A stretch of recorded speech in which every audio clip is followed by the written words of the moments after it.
Kwa muda mrefu pia mmeona kuna makundi ambayo huwa yanaibuka yanasema tarehe 7 kuna maandamano, tarehe 2 tunafanya hivi, tarehe 3 tunafanya namna ile. Nimeona pia nitoe nafasi hii kuwaeleza kwamba hali ya usalama wa mkoa wa Dar es Salaam inaridhisha. Hali ya usalama wa mkoa wa Dar es Salaam inaridhisha. Hii haimaanishi kuwa sasa hakuna kibaka, hapana.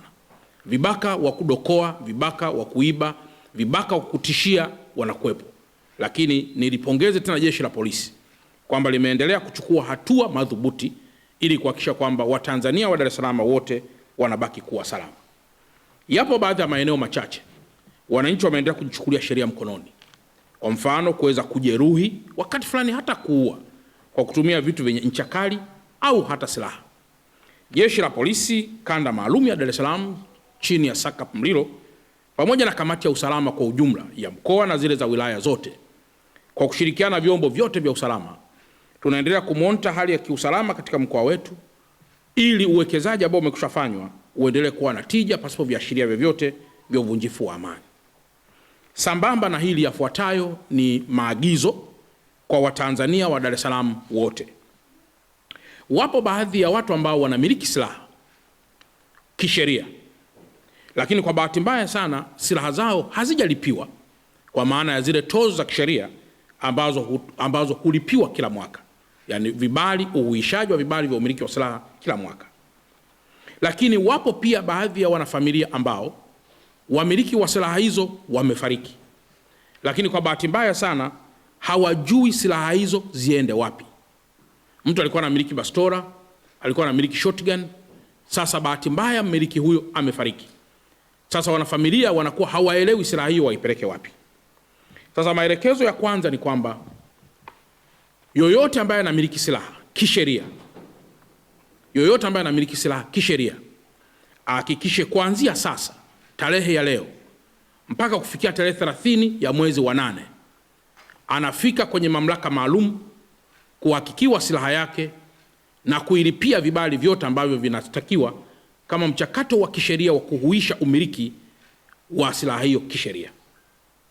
Kwa wale wote ambao wanamiliki silaha kisheria na kwa bahati mbaya sana katika hali ya kujisahau au pengine kutokuwa na uelewa kuimiliki silaha hiyo bila kuilipia vibali vyake kwa mujibu wa taratibu na sheria, wafike kwenye mamlaka zinazohusika waweze kuanza haraka sana mara moja kuweza kulipia vibali hivyo, lakini zaidi pia kuweza kuhakikiwa umiliki wa silaha zao kabla operation maalum haijaanza kwa kila mmoja.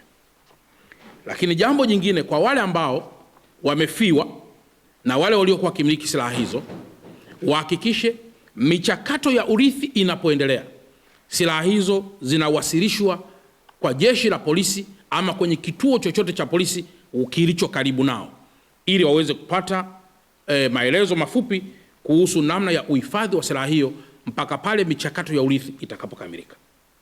Kwa wale ambao ndugu zao wamefariki, wameacha silaha na vibali maalum vya umiliki kwa hiari yao, basi wafanye haya ambayo nimeyatangaza. Wale ambao wanamiliki silaha kinyume cha sheria, mtu labda alikuwa ni kibaka, aliiba begi akidhani kuna hela, kujilichungulia begi kuna silaha, akaamua kwenda nayo nyumbani au kuitupa na vitu vingine vya namna hiyo. Wale wamiliki wote wanaomiliki silaha kinyume na sheria wahakikishe silaha hizo wanaziwasilisha wao wenyewe pasipo kutafutwa na mtu yoyote. Watakapotafutwa na mtu yoyote wakapatikana na silaha hizo kinyume na utaratibu, sheria kali zitakuwa chini yao. Kwa nitangaze tena rasmi kwamba kwa wale wote ambao wanamiliki silaha wasikilize tangazo hili. Ni muhimu kwa mkoa mkubwa kama wa Dar es Salaam vitu vyetu kufanya chini ya utaratibu wa sheria na kanuni. Hadi kufikia tarehe 30 ya mwezi wa 8, wale wanaopaswa kuhakiki, wale wanaopaswa kurudisha silaha hizo, wale wanaopaswa pia kusalenda kwamba nilikuwa na silaha katika njia ambazo si halali, ninairudisha.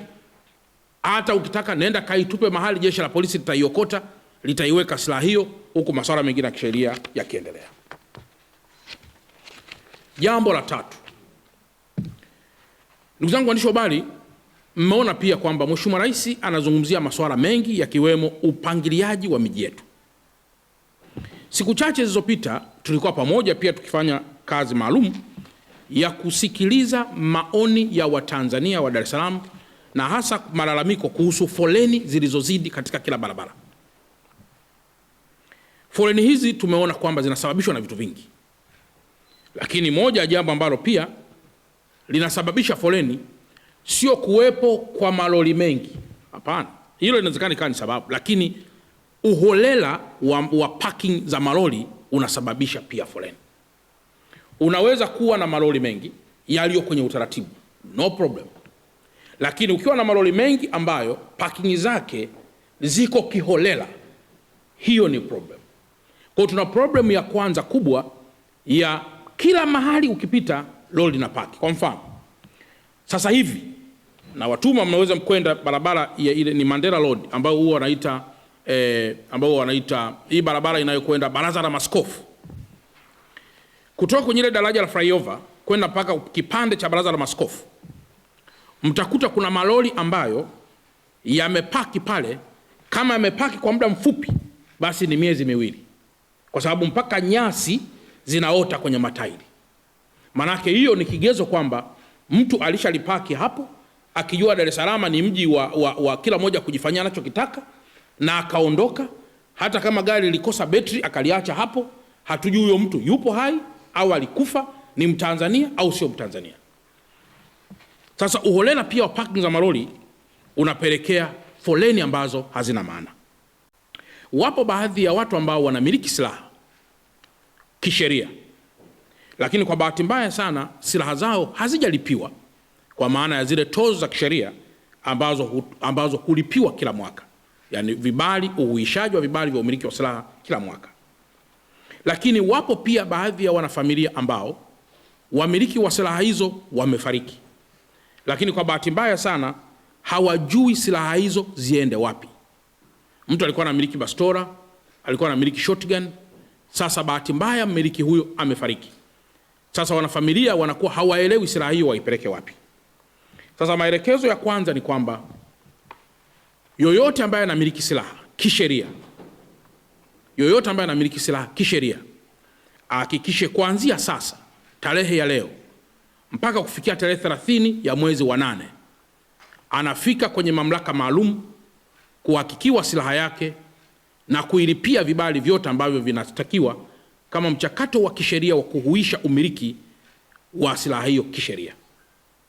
Kwa wale wote ambao wanamiliki silaha kisheria na kwa bahati mbaya sana katika hali ya kujisahau au pengine kutokuwa na uelewa, kuimiliki silaha hiyo bila kuilipia vibali vyake kwa mujibu wa taratibu na sheria, wafike kwenye mamlaka zinazohusika waweze kuanza haraka sana mara moja kuweza kulipia vibali hivyo, lakini zaidi pia kuweza kuhakikiwa umiliki wa silaha zao kabla operation maalum haijaanza kwa kila mmoja. Lakini jambo jingine, kwa wale ambao wamefiwa na wale waliokuwa kimiliki silaha hizo, wahakikishe michakato ya urithi inapoendelea, silaha hizo zinawasilishwa kwa jeshi la polisi ama kwenye kituo chochote cha polisi kilicho karibu nao, ili waweze kupata maelezo mafupi kuhusu namna ya uhifadhi wa silaha hiyo mpaka pale michakato ya urithi itakapokamilika. Kwa wale ambao ndugu zao wamefariki, wameacha silaha na vibali maalum vya umiliki kwa yali yao, basi wafanye haya ambayo nimeyatangaza.